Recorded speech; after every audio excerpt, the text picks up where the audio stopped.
Om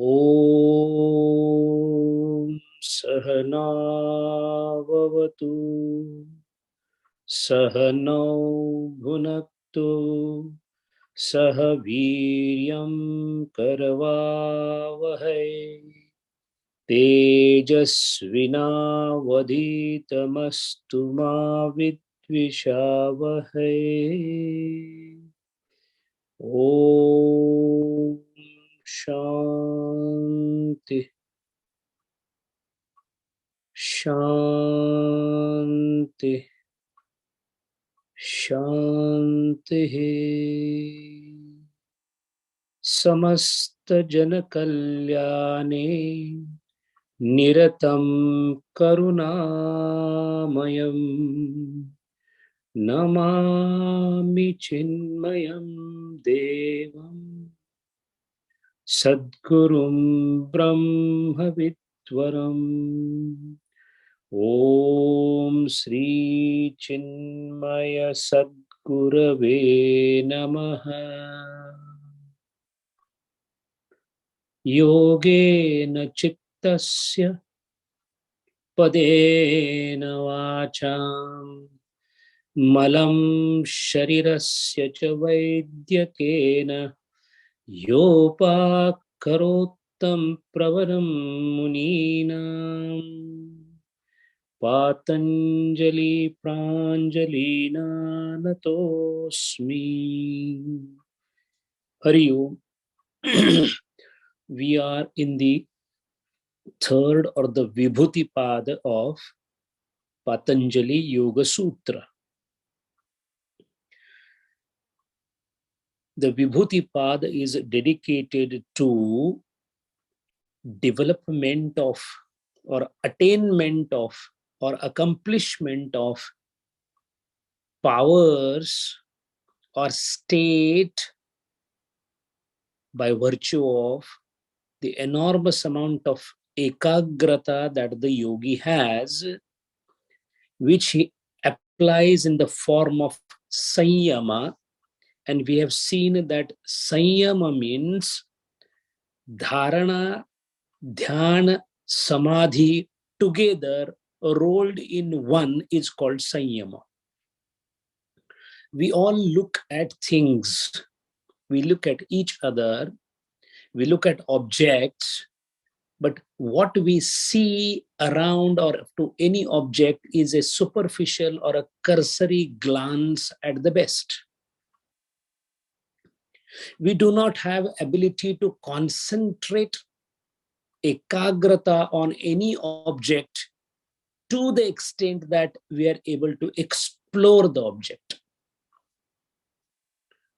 To take an example, if I'm trying to focus on a coffee mug, I just come to know the shape of the coffee mug.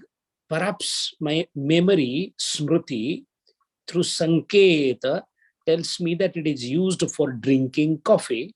So the utility part of the object is known to me. And at the best, I know that the coffee mug is not the same thing as a stainless steel spoon. And that is all that I think or know when I see a coffee mug. At no point of time we think coffee mug as a Pancha Mahabhautika product. We don't even think of Pancha Mahabhuta when we look towards the object. In fact, when we look towards anyone amongst us, we know them by their name. When I say Himanshuji, I don't think of he being made of a Pancha Mahabhuta. I immediately ascribe certain characteristics to this name. He is so and so, working at so and so place, doing so and so things. So I try to functionally assimilate the knowledge about his functionality, his space and time location, and that is all that I know about him. In case of a yogi, this is not the way the yogi looks at the things.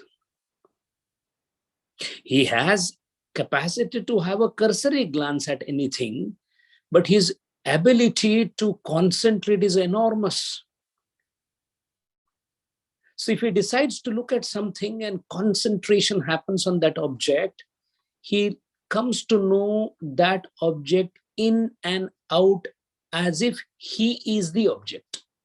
This is something very important for us to know. Through the capacity of doing dharana, dhyana, samadhi, which takes so much of practice to reach to that stage, but once practiced, it takes a lot of practice for the child to drink the water, because then it spills from the mouth. He's sometimes suffocates, sometimes he just throws it out, sometimes it comes through the nose.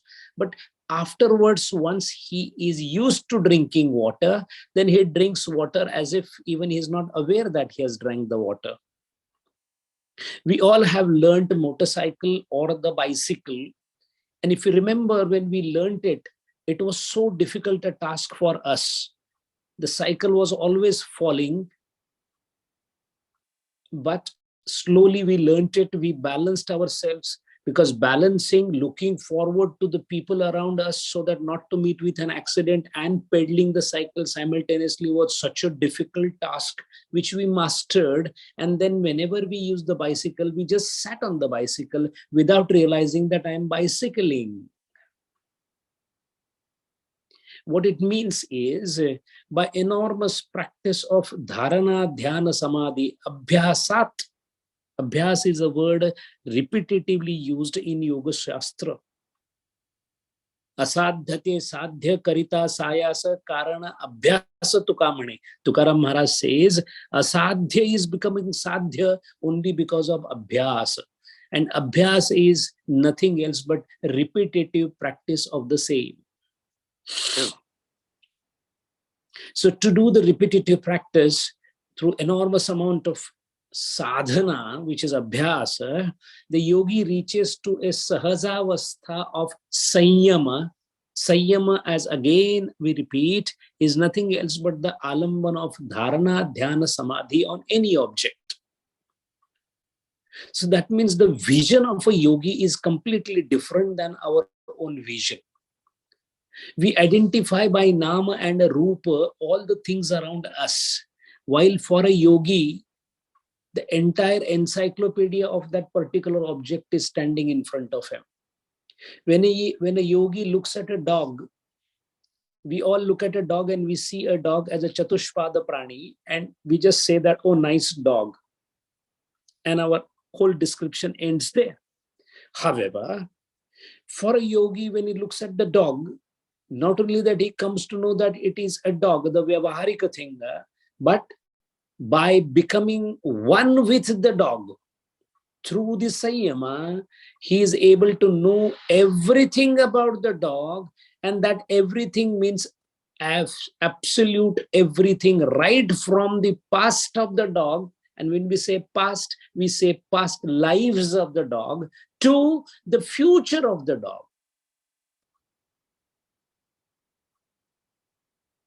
When we see a temple, we know that it is a temple and it is a place where we have to go for our rituals. But for a yogi, he comes to know the vibrations at that place, why this temple is established, who was meditating there earlier at that temple site, and what is going to happen to the future of this particular temple or the place.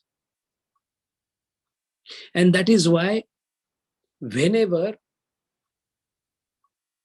a yogi tries to concentrate, why is it and how is it that he's able to know everything about the object? It is because every object or constituent of the cosmos is constantly under change.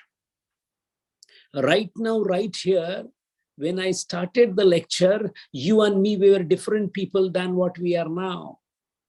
The continuity of the change is giving us a fallacious impression that we are constant, but we are not. We all know the time is ticking forward. We all know that every single microsecond we are changing.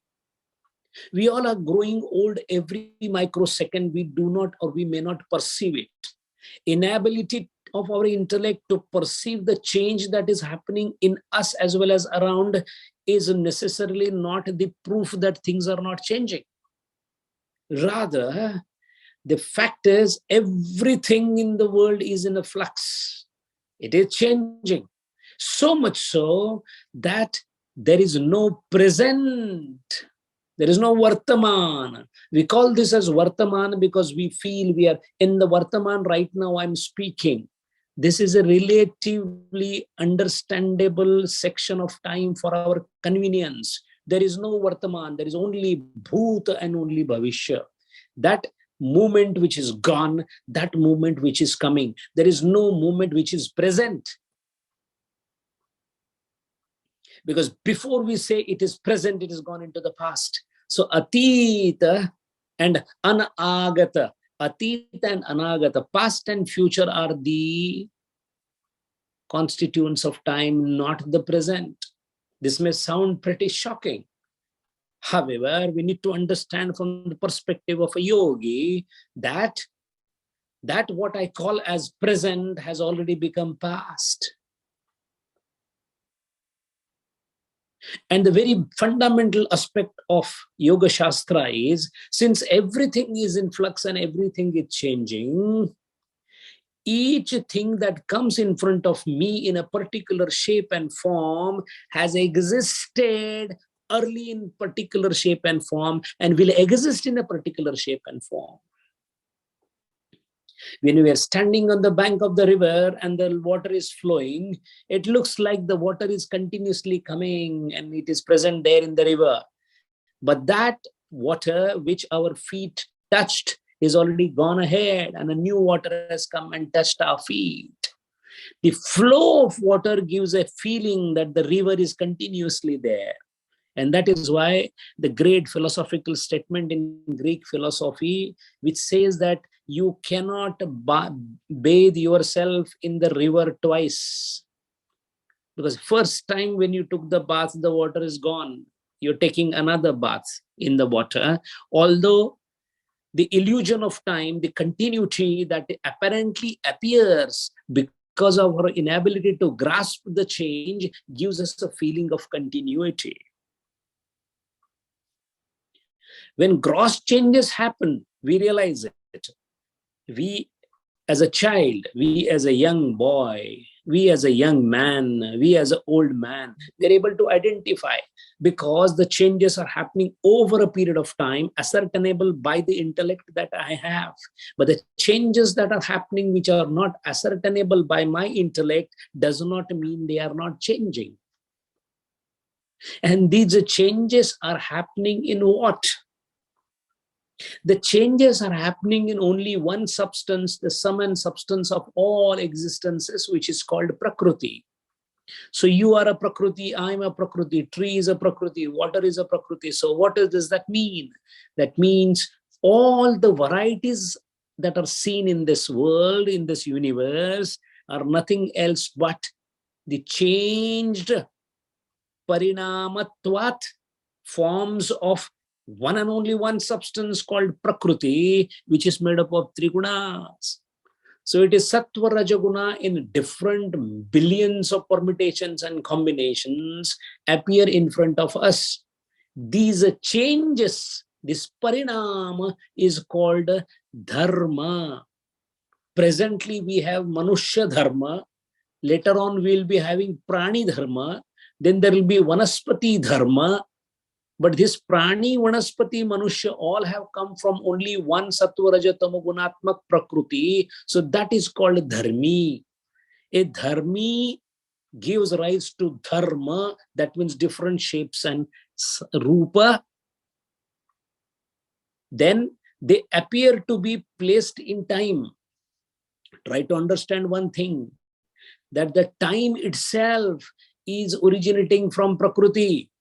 Before Prakriti, there is no time. It is only after Prakriti there is time. And Purusha or Brahma is beyond Prakriti or Maya. That is why there is no time for Purusha. The time begins, time emanates from Prakriti. Now, because the time has emanated from Prakriti, time is also a dharma. So when time is there in all these moldable shapes that are happening, imagine a factory where things are being added as raw materials and new things are formed. So this factory of Prakriti is constantly on, creating different universes. Why there are multiverses is because the shapes and sizes that we know only 3 dimensions. We are not aware of 18th dimension, but it may be there in some other universe. Why not? The kind of things that the Prakriti can produce are so humongous, it is beyond our intellect to know that. Right now, the universe that we are in is intellectually comprehensible by us. So we call this as our universe. There are universes which are intellectually not comprehensible by us, but they are existing. They may be existing. So that is why it is not known. Even today, if I ask a question to you that why there is so much of sodium vapor on the planet Saturn, we have no answer. Why the Saturn is existing? Because day-to-day life, I don't need a Saturn for myself. Why is the dog star or the Sirius star there? Why the galaxies are expanding? Why the black holes are eating each other? Why there is a nebula? Why there is a enormously powerful stars and galaxies colliding with each other? We have no answer. Those changes which are happening are nothing else but parinama. Again, that is also out of Prakriti. And mind well, this Prakriti, entire thing, including this galaxy and whatever billions of light years, etc., is our own universe. There are multiverses like this. Ananta Koti Brahmanda. That is why a Jivan Mukta is called Ananta Koti Brahmanda Nayaka Raja Dhiraj Yogiraj, because he is aware of all the Prakriti's modification, all the universes, because he is beyond Prakriti.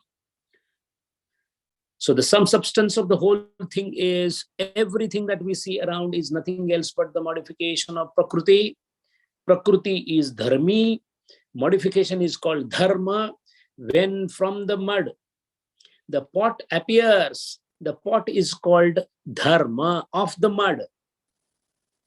So what is constant everywhere is mud, not the pot. The pot will break and it's over.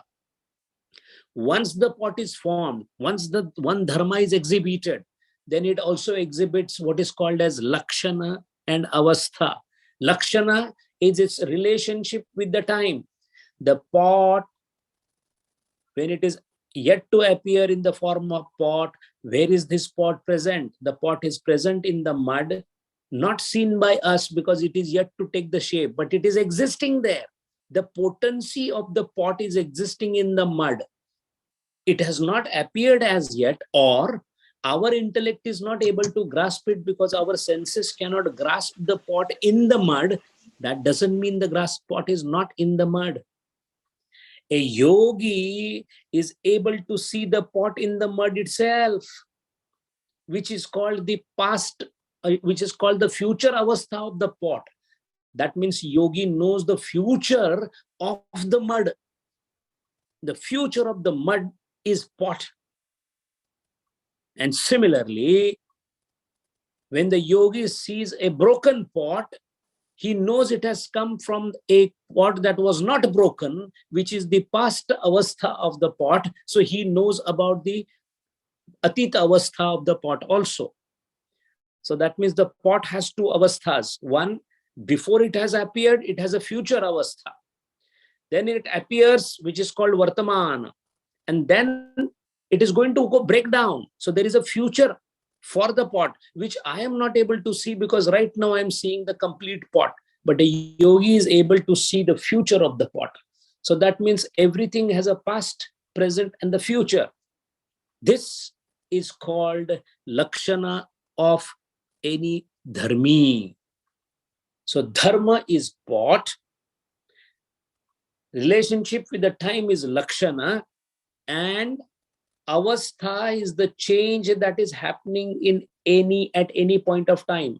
When you look at the pot, which is 10 years old, you will see weak points where it is about to break. So there are changes happening, which is called avastha. As a man, as a human being, I'm born into this particular shape. This is my dharma. Right now, I'm 60-year-old. This is my lakshana.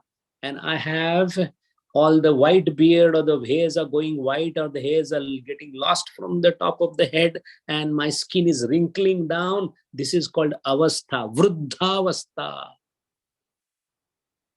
So that means everything can be described, but only three things: dharma, lakshana, avastha.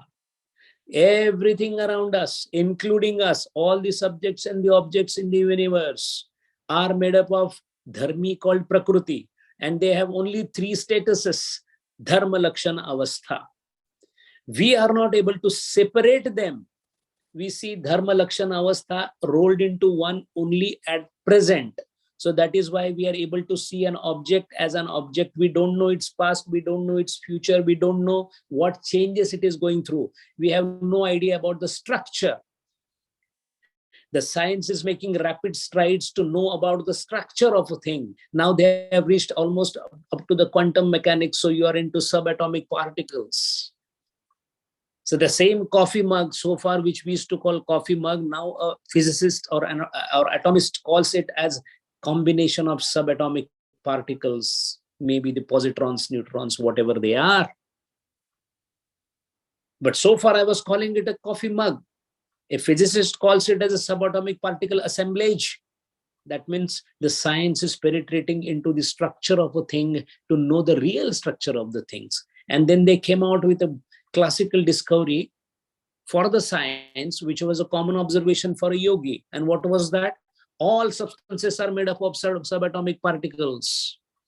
That means they may appear as coffee mug or a steel spoon or a utensil or a man or a bone or a tree, but essentially all of them are made up of only the basic elements like carbon, hydrogen, oxygen. And again, if you go inside them, they're all made up of subatomic particles. That means science has agreed about the uniformity of the constituents of all the substances around us. But a yogi goes a step forward. The Yoga Shastra goes beyond science and says that this combination of subatomic particles that you see in an object is nothing else but a temporary state, avastha, in relation to the time, lakshana. And that is why it is appearing in a particular property, that is dharma. And all these three are going to change. But the moment we look at the coffee mug, do we see the subatomic particles? We don't. We need a special instrument to come to that conclusion. Through mathematics, we come to that conclusion. A yogi does not require a mathematics or an instrument to know that. He does that with the powerful instrument called intellect, which is developed with the amount of penetration that is required. And he is able to dissect any object to know its real structure, dharma, its current status in relation to the time, lakshana, and its present state, avastha. And that is why these are three, when there is a sanyama done, in order to know this, we need to concentrate. And that is why only the one who has a shuddha chitta and has developed the ability to concentrate or meditate. So the one who has developed the prowess of dharana, dhyana, samadhi, in a proper manner, is able to focus on any object, and the object is laid bare open in front of him, his mental eye, about the constituents. And mind well, that is the time the yogi also realizes that if it is a mud pot, then it is not going to change into a glass. What is next for the mud pot? The pot is going to break. That is the next thing that will happen. Nothing else can happen. Then what is going to happen? The broken parts are going to be grounded into small pieces of clay. Then what is going to form? If the clay gets water, it is going to form mud. That means there is a krama, there is a sequence involved in the changes. When he looks at the seed, the yogi is able to see the tree that is going to sprout from there. But the seed will first become a small plant. Then the small plant will have leaves. Then it will have fruit. Then it will grow in size. So there is a krama involved. That is why krama anyatvam parinama anyatve hetuhu. That is the 15th mantra. That means everything in this world has a sequence. This sequence is set up by the Prakriti. And who can change this sequence? Nobody in the world can change the sequence except Ishvara and a yogi. So yogi has an ability to even manipulate the sequence of the change. So what will happen because of that?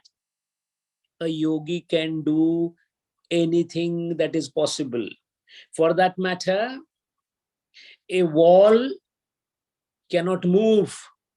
Why it cannot move? Because it doesn't have the right combination of trigunas, where the consciousness has not evolved to the extent that it should start moving, because it is a chara. For it to become a chara, it takes time, because it is pancha mahabhautik. The wall is pancha mahabhautik. So slowly it will undergo evolution. The same pancha mahabhutas then will form a part of a human body, and then it, or a tree, and then it will move in the form of animal or in the form of human being. So that means there is a krama involved. So achara will first become a bacteria, then a plant, then an animal, then a monkey, then a human being. There is a sequence into this particular evolution. However, if a yogi decides, he is the only one who can manipulate the change. That is why Prakhyat Yogiraj, Changdev Maharaj, he was a yogi par excellence who was alive for 1400 years. And that was because every time his death used to come, he used to put his breath into Bahya Kumbhaka. Bahya Kumbhaka is Dashangula from the nose. So when the pranas are outside your body, you cannot do prana harana. So when the Yamadutas came, they found the body was already dead. Why? There are no pranas. So they used to go back. And mind well, Mrityu has a particular time. If that time goes out, then the Yamaduta cannot touch you. And that is why every time Yamaduta came, Yogiraj Changdev Maharaj used to put the breath out in Bahya Kumbhaka and have another life. That is how he lived for 1400 years.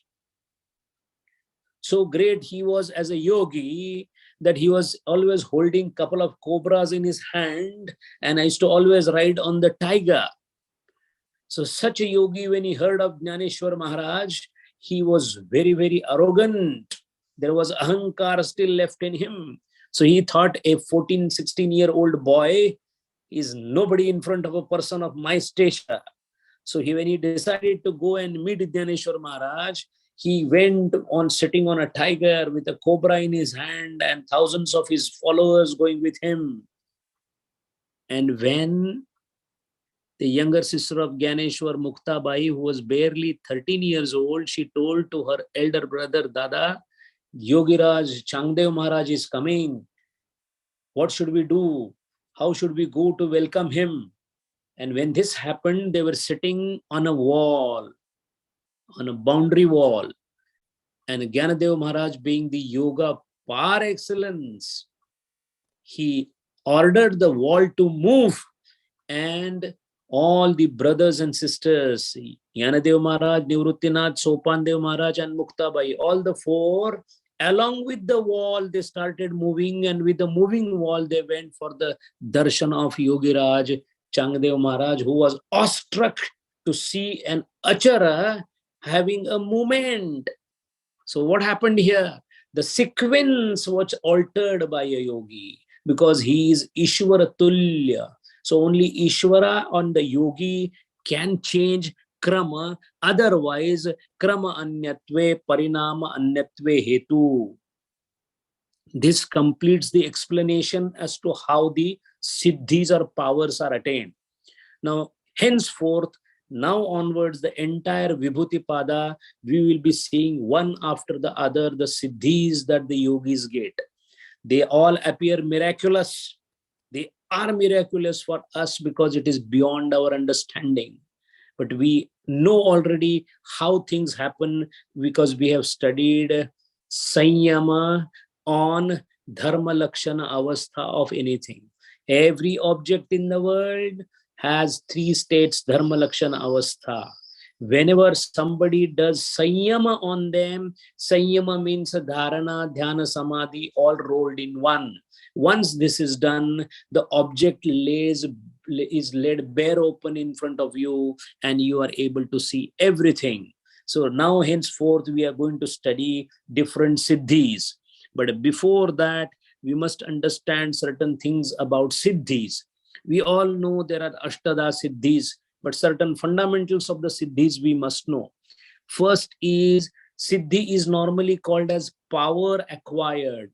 Let us understand, siddhi is not a power. Siddhi is a state, in a particular state of consciousness, something that happens or something that is attained or accomplished. When you pass fourth standard and go to fifth standard, you become fourth standard pass. That is a natural corollary of moving forward.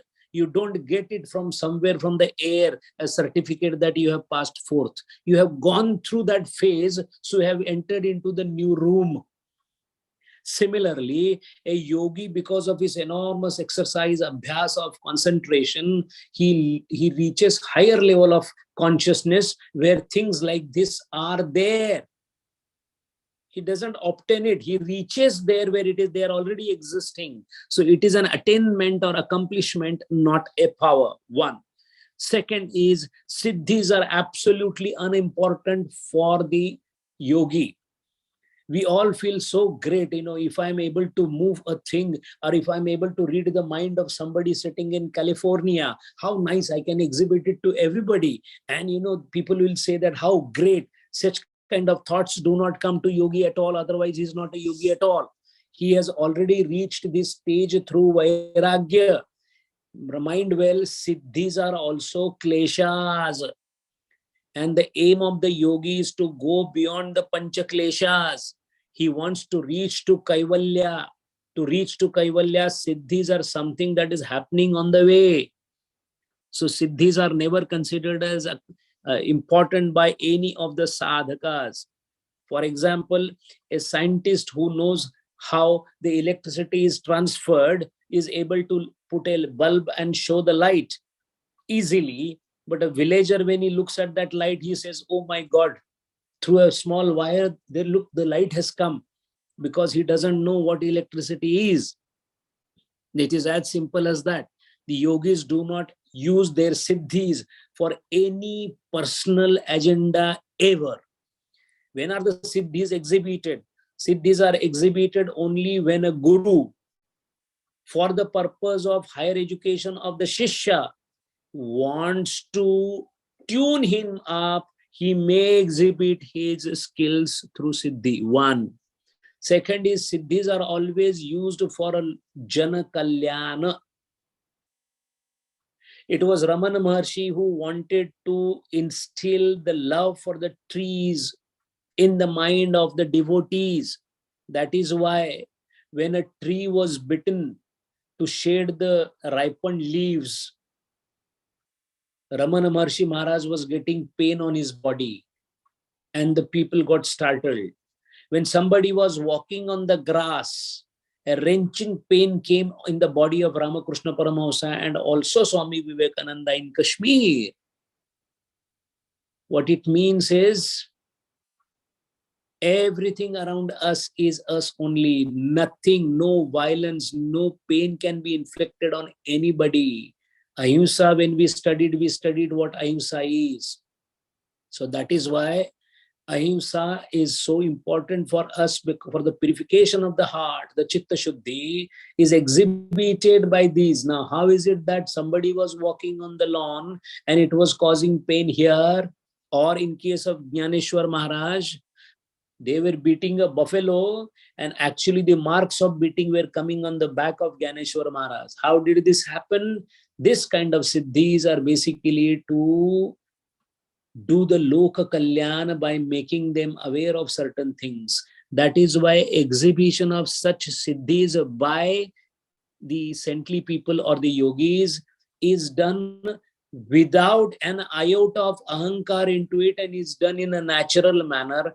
Otherwise, 99% of the cases, siddhis are never demonstrated by anyone else. A yogi may appear as simple person as us. He will never try to show what an accomplished yogi he is.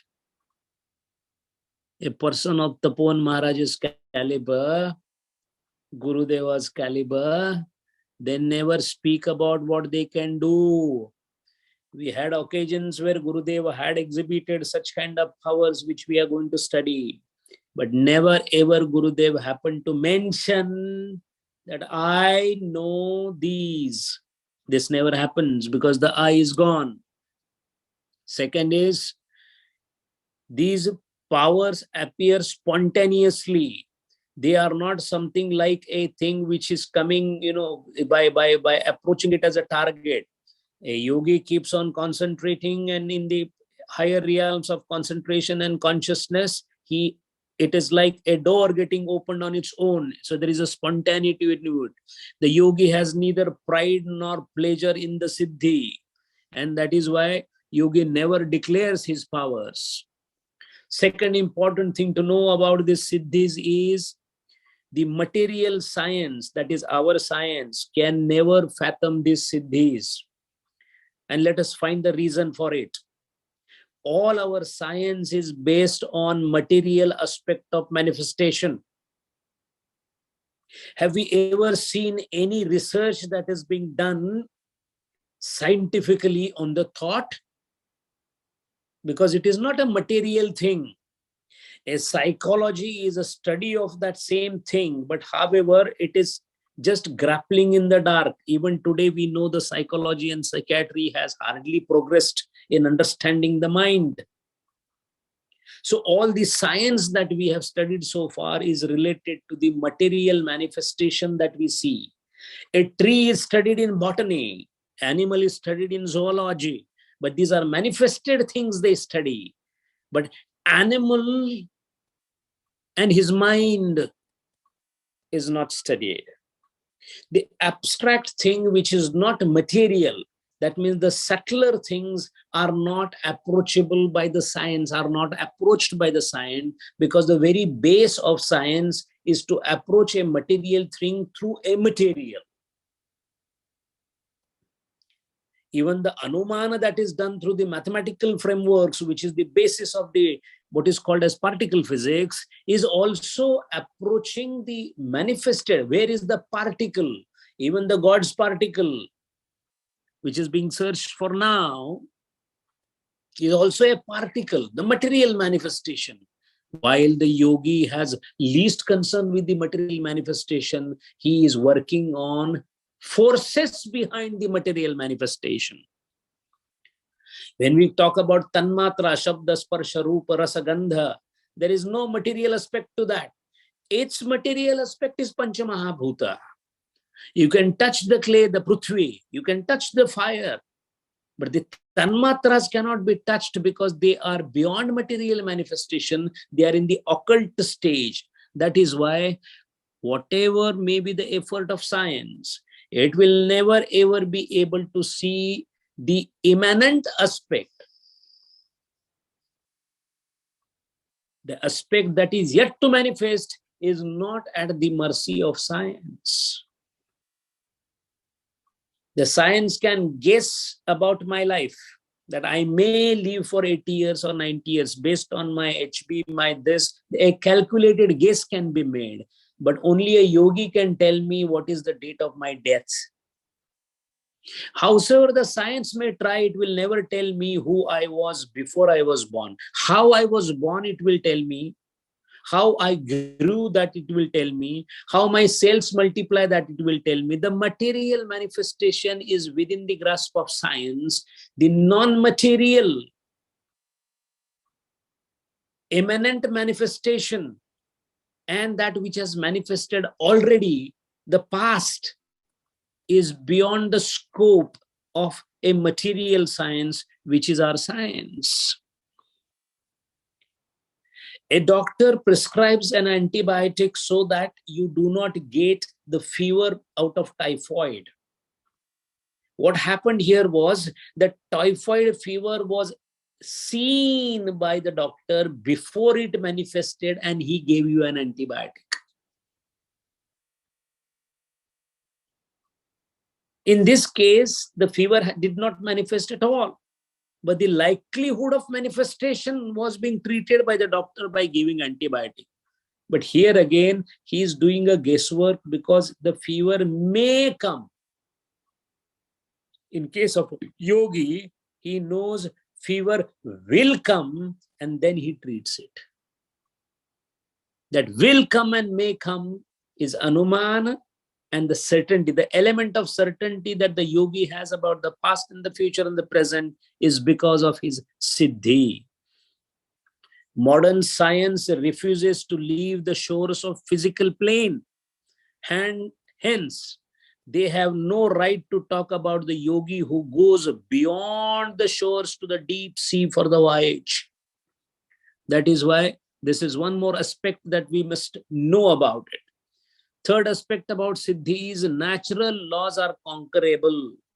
We all know that the gravity is something which pulls everybody down. And as Gurudeva said, even if the Newton decides to jump from his house, he will fall down because he also cannot defy the law of gravity. However, when a propellant rocket is developed, the rocket is defying the law of gravity and going up in the space. And we agree to that. If a rocket can defy the law of gravity and go into the space, then a yogi can do pranayama and become so light that he can go into the space is something which we do not agree with. A yogi can float to disappear, defying the law of gravity. And that is possible. That is why the number of siddhis that can happen are limitless. Patanjali Maharaj has mentioned a few to know the nature of the siddhi, because siddhi is not the aim of a yogi. The siddhis or the powers are divided into three. The power related to the object, power related to the subject, and the power related to the higher self. All the three are called powers or the siddhis.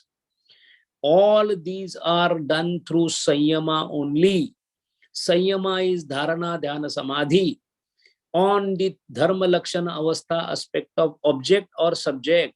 So the technique of doing the thing is same.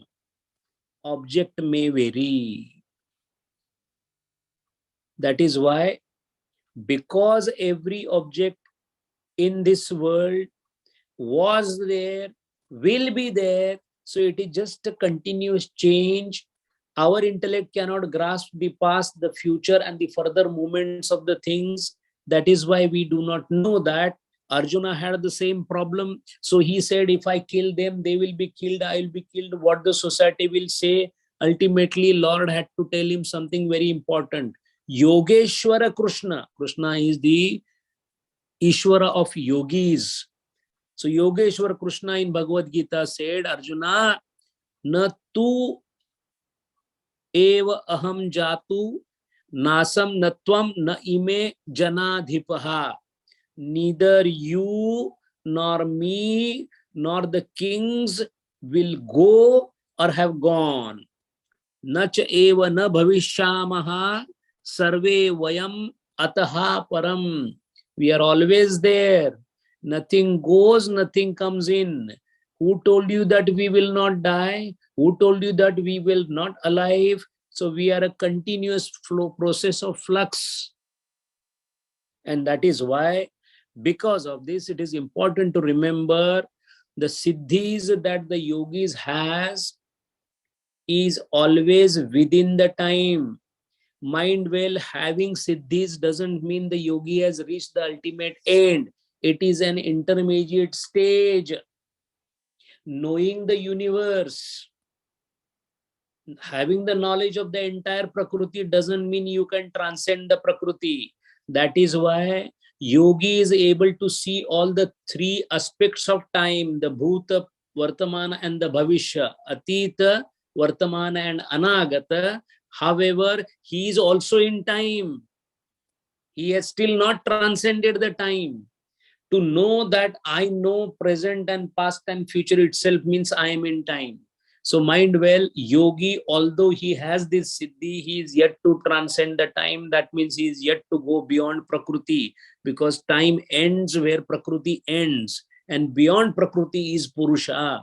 And that is how the first siddhi that we study is Parinaamatraya Sanyamat Atita Anagata Jnanam.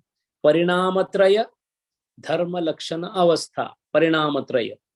Parinaamatraya Sanyamat. By doing the dhyana samadhi on Dharma Lakshana Avastha of anything in this world, Atita Anagata Jnanam, yogi is able to know the past and the future. Now, do we understand when we read that this Maharaj came and he told him, you are going to die, you are going to become a king, you are going to do this. The Mathur Babu, who looked after Ramakrishna Paramahamsa after the death of Rani Rasamati, he was a person who looked after Ramakrishna Paramahamsa, a rich, very rich person, of course. So one of the disciples of Ramakrishna asked him, Ki Maharaj, do you think, Thakurda, that this Mathur Babu, is it his last birth? Is he going to be mukt after this? And Ramakrishna Paramahamsa said, no. He still has vasanas in him. So now he will be reborn, but he'll be reborn as a big king. What it means? He knew Mathur Babu's future. That is how he spoke about it. He spoke about Swami Vivekananda saying, you will be world teacher. So the future is clear in front of them as if it is written on a slate. And similarly about the past. Swami Vivekananda, when asked by Sharat Chandra Chakravarti, the disciple in the last few years of his life, about Swamiji, do you remember your past life? And he said, about 40 of them I do remember, but it is immaterial. So it is possible to remember the past lives. The yogi has atita anagata jnana. So whenever yogi sits there, and when we go for darshana, he will just look at us and he would come to know absolutely bare open everything about you. Who are you? What are you going to become? What is going to happen to you? And that is how, when our own Swamiji was barely 3 years old, Chatampi Swamigal, who was to visit Swamiji's house, he took Swamiji and kept talking in a blabbering tone with them. Now, Gurudeva was 3 years old and he was talking in child's tones. It was all just a blabber. But that blabber also was understood by Chattampi Swami. We are going to come to the next Siddhi, in which how they understand the sound. We do not understand the child's sound. We just enjoy it and we say, something like that to him. But the child is saying something else. The mother tries to go as close to the baby and tries to decipher what he's trying to say. But many times you don't understand what he's saying. Sometimes he's just saying, something like this. What is he doing? We say, oh, he's enjoying. No, sir, he's trying to communicate something which we don't understand. But Chatabni Swami Girl was able to understand a chara bhasha. So he was able to understand. And that is why for a couple of hours he used to talk to Gurudeva. And Gurudeva's mother herself used to ask Swamiji, Swamiji, what do you speak with this baby? Because we don't understand anything. He said, that is none of your business. It is between me and him. And surprisingly and incidentally, Gurudeva has mentioned about it when he grew up, because he remembered the conversation that he had at that point of time. And because of their own powers, they were able to comprehend what was exchanged between the two. That is why Atita Anagata Jnanam, one of the saint called Bahina Bai, a disciple of Tukaram Maharaj, she has written a book in Marathi, unfortunately published in America. studied and written by Justin Abbott. That book talks about her past 13 lives. She's communicating through a poetry with her own son because she was a realized soul and a higher yogi. So Atita Anagata Jnanam. So they get Parinamatrayi Sanyamat Atita Anagata Jnanam. They get the knowledge of past and future as a Siddhi. Then next Siddhi comes as Shabdartha Pratyayanama Itaretara Dhyasat Sankarasta Pravibhaga Sanyamat Sarva Bhuta Ruta Jnanam. This entire sentence is in one word because of Sandhi. What the Vigraha is, Shabda Artha Pratyayanam Itaretar Adhyasat Sankara Tat Pravibhaga Sanyamat Sarva Bhuta Ruta Jnanam. What is the meaning of this? To know the meaning of this, the simple meaning is Shabda Artha and Jnana, they are always considered as one by the common people. However, yogi says Shabda, Artha and Jnana as a separate and does Sanyama on it. Sanyama on the word. He does Dharana, Dhyana, Samadhi on the word. And that is how he comes to know the meaning of the sound irrespective of which species is producing it. In other words, he is able to understand the language of all the animals as well as whosoever is making sound, he is able to make the meaning out of it. He is able to understand it. How does that happen? Let us think about it. First of all, what is a word? Shabda. I am speaking and you are understanding what I am speaking. So what is the word that I am speaking? What are the components? First is I am articulating the word and speaking it. So first is Varna, Varnamala, Varna. The Varnas are got together and a particular sound is produced. Then that sound goes through the air, through the Madhyama, and it has reached you. It has gone on the Karna Patala, in the ear. There that sound created some vibration on the tympanum or the drum. That sound vibration then went into your brain, in the buddhi, and in the buddhi that sound got converted into some kind of artha, and that artha is then only artha is of no meaning. Then it created a jnanam. For example, if I say a word armadillo, you heard the word. So what happened? The shabda was formed, it went up to your ear, you heard the word, but there is no artha for it because you don't know what armadillo is. Now, if I say armadillo is an animal, you immediately bring out some animal kind of, so you know that it must be 4 legs. You still don't know. So what is happening? To convert this sound into the artha, meaningfulness, you brought something from the smruti, which is called sanketa jnana. You try to match with the existing thing. If I tell you that armadillo is an animal which looks like a porcupine, but it is not as spiky as that, you're trying to just go towards anumana by bringing the sanketa jnana, because you've seen porcupine, you've seen certain other animals like the anteater. He looks or he feels, because it is the only animal available only in Latin America. So we have never seen it this side. I saw it there and I got the knowledge of it. So when I say the same word, that is why when somebody from other language speaks to us, the shabda comes to us. It comes on our karna patala, but artha is not made because the sanketa is not there. So that means shabda, artha, jnana. These are 3 different aspects. The shabda does not give any knowledge. Artha does not give any knowledge. It is the artha that is interpreted into enlightened state that gives jnanam. So that means, let us take example.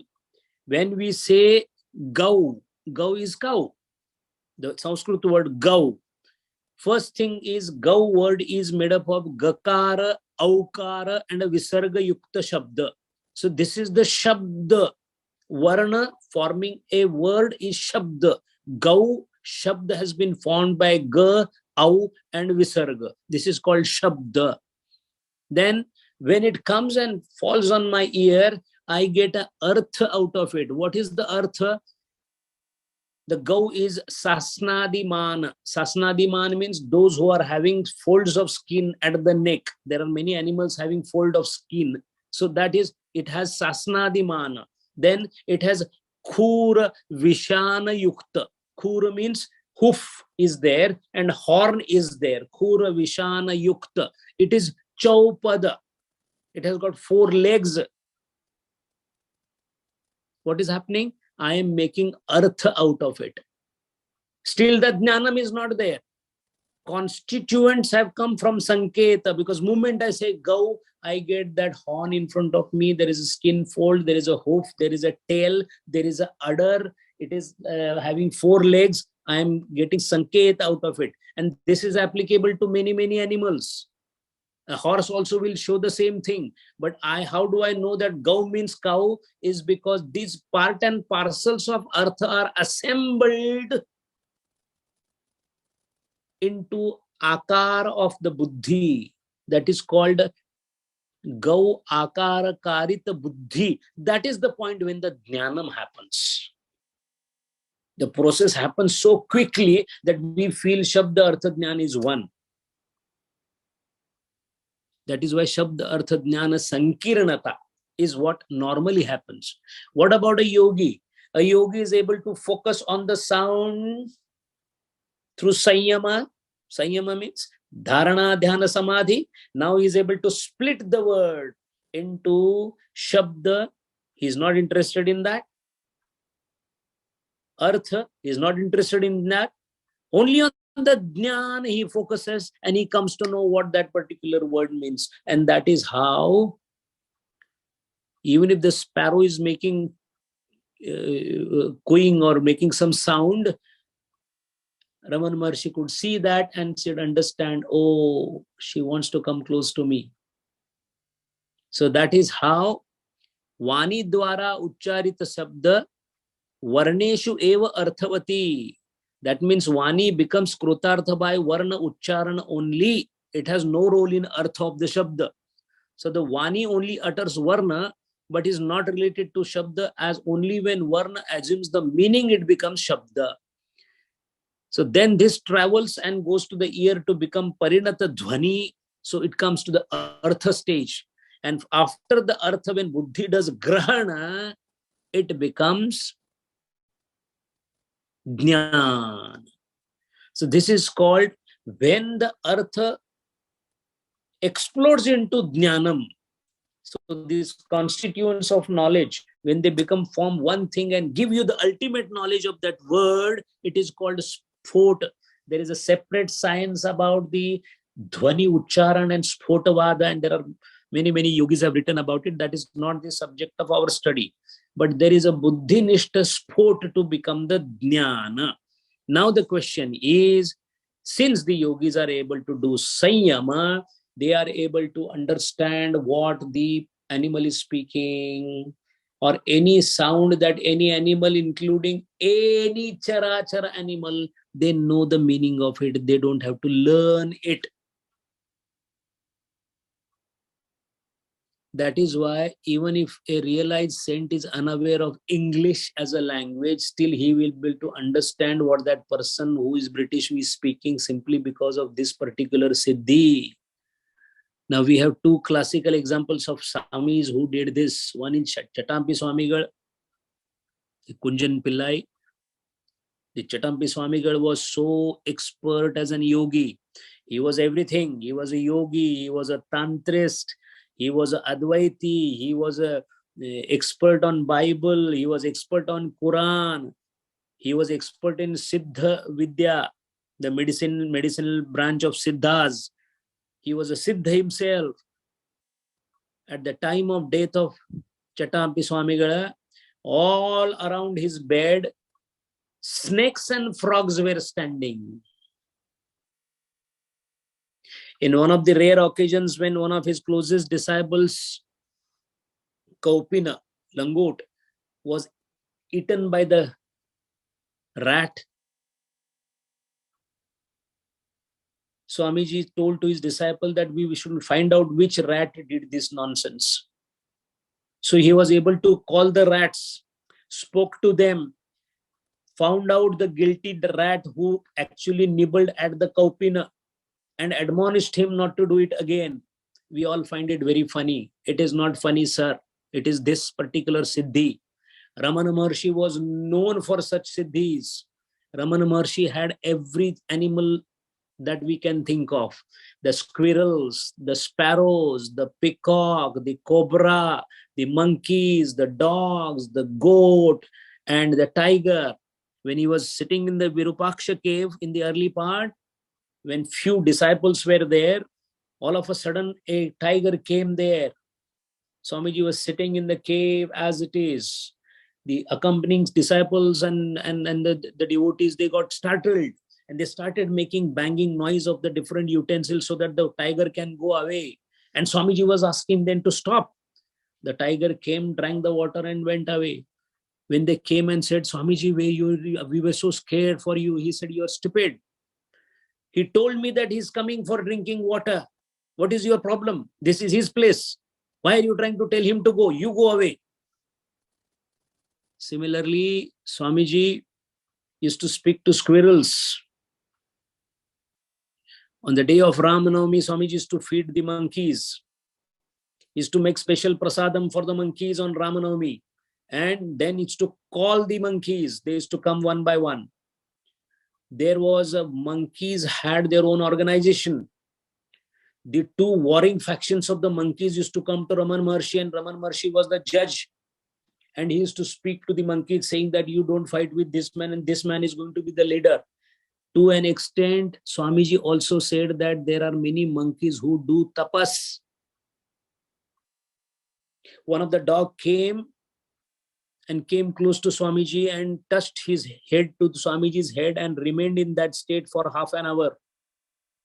The people could not understand what is happening. They asked Swamiji, and Ramana Maharshi Swami said, this dog is in his last birth. He was in Samadhi. We all know about what happened to the Lakshmi cow, in whose ear Swamiji uttered the ultimate mantra and gave the salvation mukti to that particular cow. Swamiji used to feed, once he was feeding the goat, monkey, squirrel, and Swamiji. 4 of them were eating peanuts. And when the monkey was trying to do a little bit of mischief, Swamiji used to talk to him. He used to call him bad boy. In fact, Swamiji had 4 dogs who would not eat a morsel of food unless Swami orders them to eat or unless Swamiji is to take the first prasadam.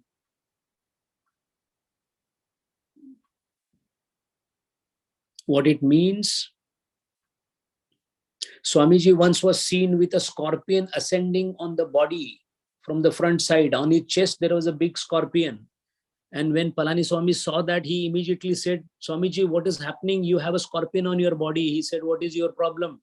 There is one on the back also. And they could see that it was crawling on his body and they crawled around us. He said, it's like a wall. They just climb upon you. They will never trouble you. Because he knew. And he knew because it was possible for a yogi to read the sounds made by acharas, ancharas. What to talk of animals, even the trees. Swamiji once pulled up a man who was having a long shikha. He said, if I catch hold of your shikha and pull you, how much pain you will get? He said, Swamiji, it will be very painful. He said, exactly that much amount of pain you gave to the tree just now because you were beating the tree with a stick for the fruit to fall.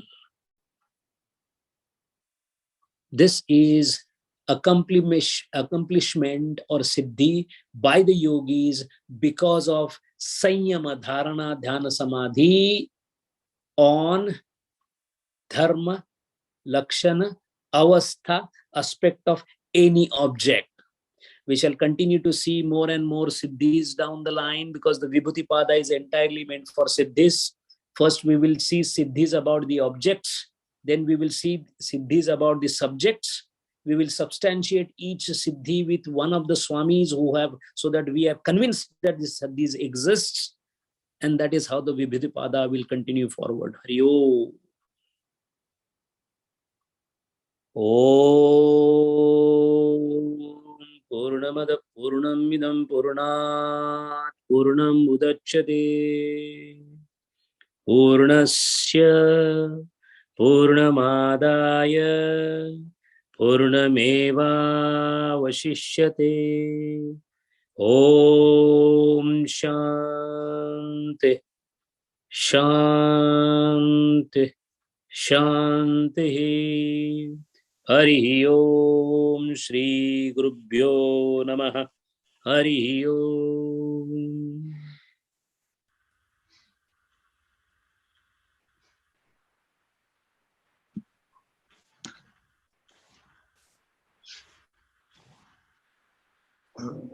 Dilip ji, you have a question? Yes. Hari Om, Sanjay ji. As you said, siddhis are used for Janagalyana. Swami Chinmayanda had, I think, many siddhis, but he had not displayed it in public. I remember one of the disciples recently was mentioning, I mean, they witnessed that one person lost his sight.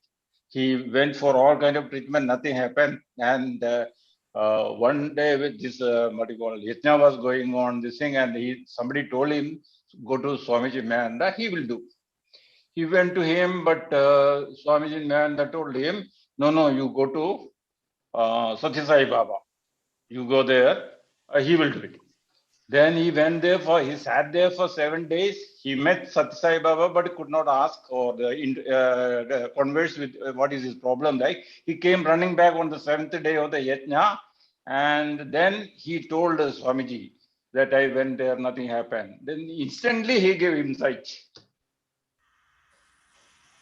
And there are some saints, like not saint, ordinary person also have got some siddhis. I think this PC Alexander IPS in Kerala, there's a famous police officer. He's retired. He's called Police Swami by Swami Chinmayanda. He was a dumb boy till the age of 4, and and his father was a staunch Christian also. He went all over the places to get his boy all right, but nothing happened. One day he was traveling in bus, and one ordinary, you cannot say saint, some ordinary Siddha was sitting with him, and he started telling him all the past. And he said, don't worry, he will be all right in few months' time. And that is also happened. That means since ordinary people can also have siddhis? Not possible. For siddhi to happen, the person has to be an accomplished yogi, because a siddhi is nothing else but the effect of concentration. Yoga Shastra says there is nothing miraculous about siddhi. Anybody who has mastered the art of Sanyama, Dharana, Dhyana, Samadhi, he is bound to get all the powers whether he wants it or not. It is a stage.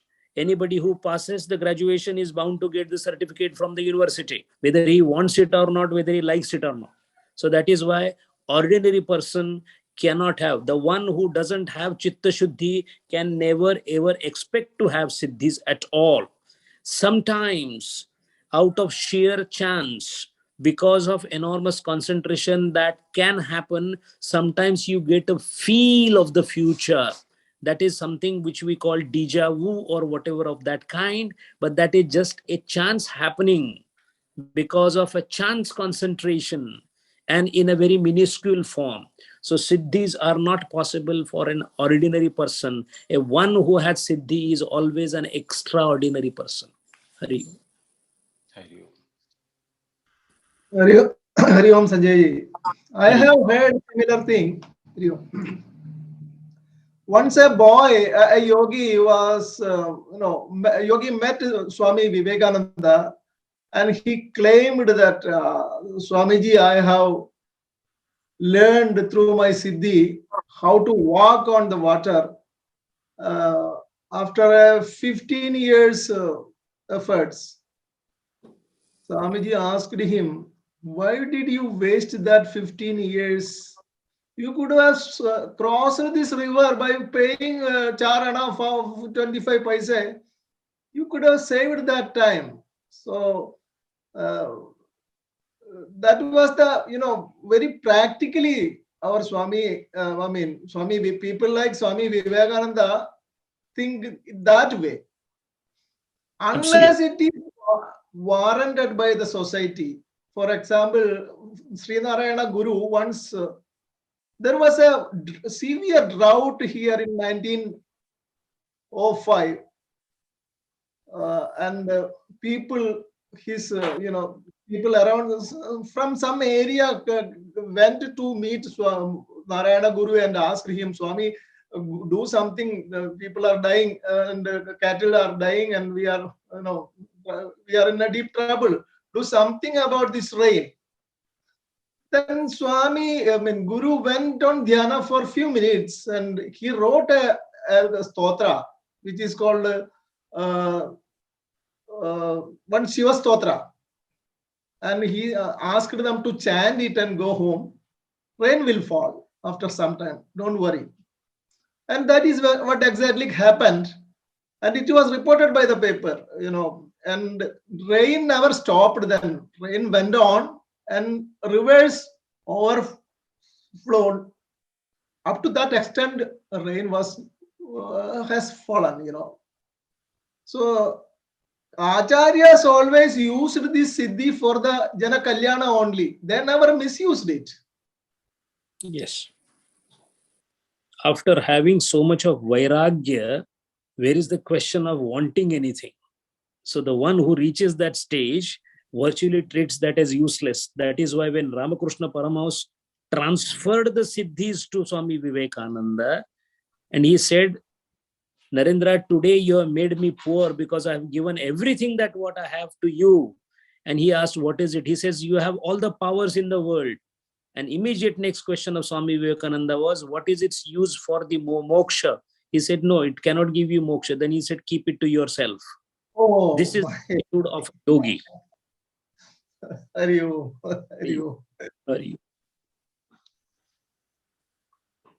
Hari Om ji, you mentioned that there has to be Chitta Shuddhi, and therefore, only then is it possible, right? So Chitta Shuddhi would mean, I think cleansing yourself of basic things like anger and ego. And now we also hear of these sages, getting angry and giving a curse and all this. So I'm just trying to understand, why would people of that stature experience this kind of, petty stuff, seemingly petty stuff. Let's just put it this way, that you're getting angry and you're supposed to be beyond, these basic, some explanation. It's like this. You become father to your own children. You're supposed to be loving your children. And suddenly you find that he's not studying properly. And then you get angry with him. Are you not angry with him? You are. Is he not your son? He is. Do you not love him? You do. From where the anger came? In the similar manner, the Yogeshwar Krishna is to propitiate to Durvasa Rishi. Durvasa Rishi is known as Kopishta. This is called Badhita Anuvritti. These vikaras are deliberately brought into the mind by the realized soul for the sake of an arrangement that is to be made at that particular point of time for the welfare of the people around. Its nature could be something different. For example, when Krishna was to be made invincible from death, Durvasa Rishi came at the gate of the kingdom and told and sent a message to Krishna that you and Rukmini, both of you come here and pull me in the chariot. Rukmini said, Krishna Bhagwan, you are such a big king, and how can you do this? He said, look, Durvasa Rishi had said it, he will get angry. We have to go and do it. After that, when he came into the city, in the Rajadhani, the Durvasa Rishi told Krishna Bhagwan that please give me the bath with kshiram. So make a kheer make the porridge and give me a bath. Now, you never heard of a bath with a porridge. But when that bath was being given, at that point of time, Krishna himself was bathed by Durvasa Rishi. And while bathing, deliberately Krishna Bhagwan put his great toe of his right foot out of that bathing. Now, what was happening was, through the Kshira, he was trying to make Krishna's body invincible to death. While Krishna knew, Bhagavan knew that he has to die, that is why he knew the future. So he kept this particular toe outside the bathing area, and that is precisely where the arrow came and hit. And Krishna Bhagavan died in Mahabharata, or in the story. What it means is, the anger that is exhibited appears as an anger for us, but it is a deliberate anger brought in by these sages for a particular reason. And that is why the curse called Shapam. The Shapam was the welfare of that particular thing. Takshaka gave that particular Shapam, and that is how the Bhagavatam happened. See the thing. So these are not vikaras, they are beyond vikaras, but they can play with the vikaras as they want. Say they do that. So it is not the real anger that we are seeing in them. For that matter, Vivekananda Maharaj used to be very angry. If you read his biography, he was a very angry person, but his anger was put in a different manner, because majority of these realized souls are not even aware what they are doing.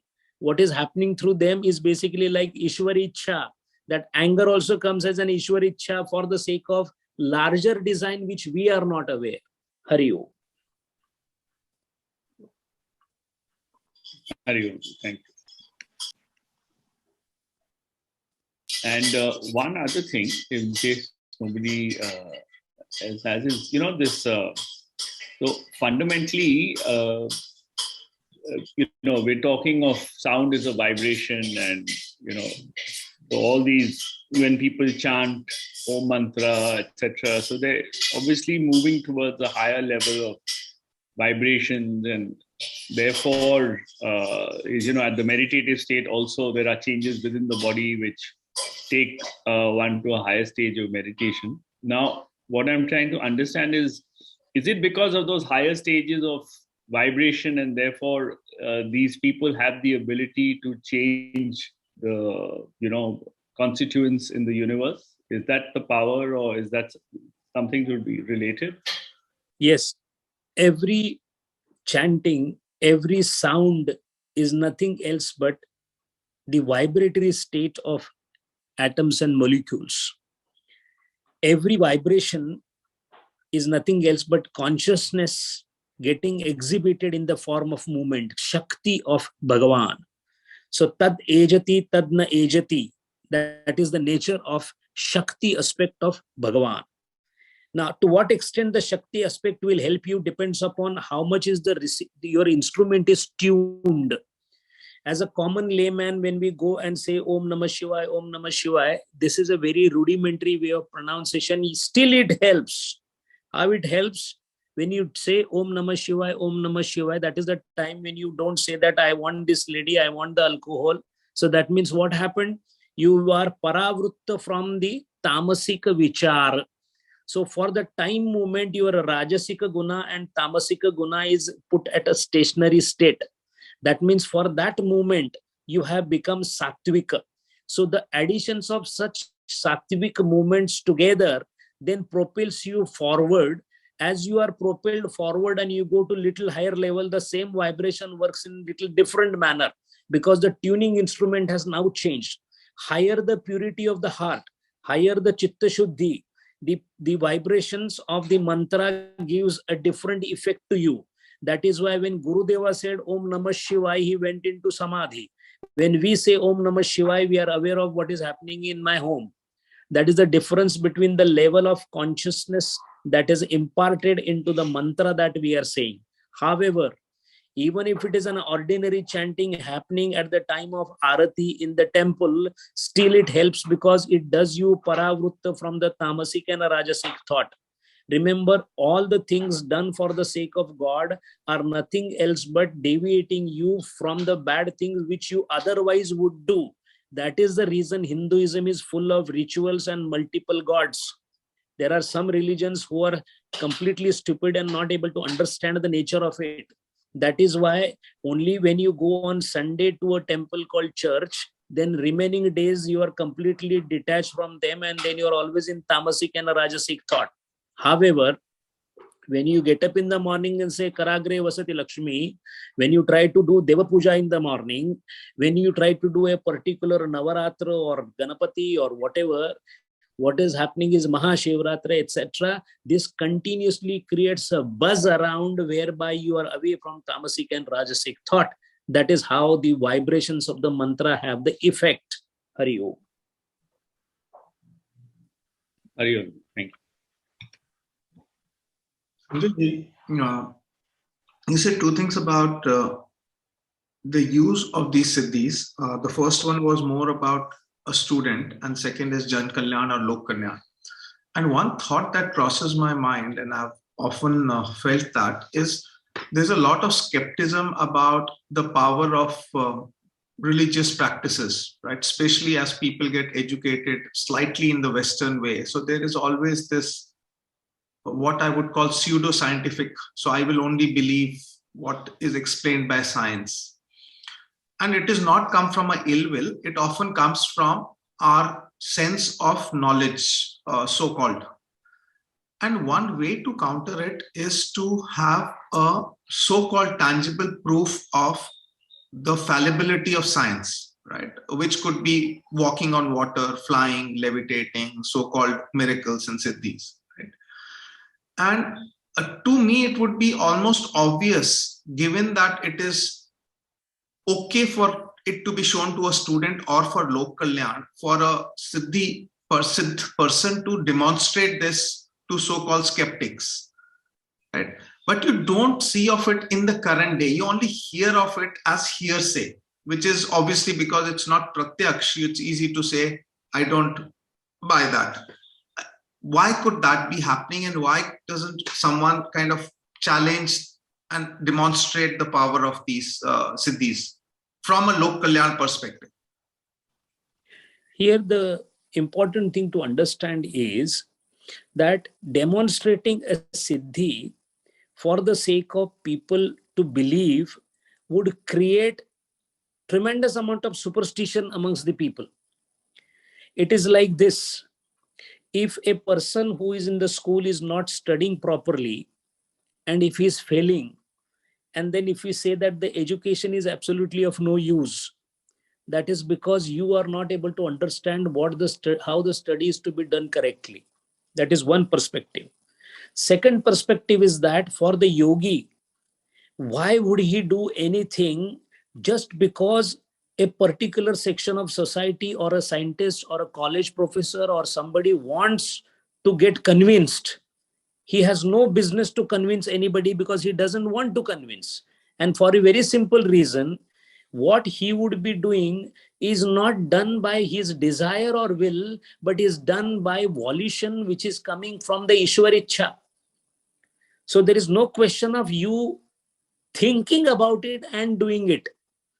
The gurus, the Jnana Yajna, when it was happening at the hand of Swamiji, whenever the timetable was made, he would say yes or no depending upon his Ishwar Ichha.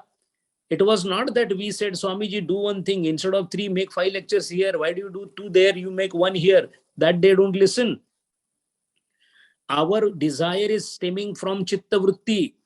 Their desire is coming from Lord himself. It is called Ishwar Ichha, not the individual. One part. Second part is that they have never told you that it is a secret or it is something which you cannot do. It is a very simple thing. Yoga Shastra with open hand says, come, join us. Do all the abhyasa that is required. You will also get it that you don't want to do. It is like saying that a first standard student says that I want to know the theory of relativity, but I don't want to take education. It cannot happen. Even if suppose somebody is shown how the electricity travels and there is a glow of light, it could be entertaining for them, but they will never understand what is conduction of electricity, how the electricity generates, and what is electromotive force. They will never understand it. For that, you need to study the science. So the yogis always say that everybody is welcome. Lord welcomes everybody to study everything. The problem is people want shortcut. You want to learn about all these things. Tomorrow I go and say Vithala, Vithala, and I want Narayana to appear. It doesn't happen that way.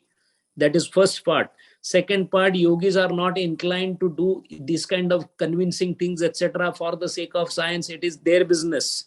Third thing is, if it is there in the prarabdha of a particular scientist, he will come, study, and get convinced about it. There are many examples of this.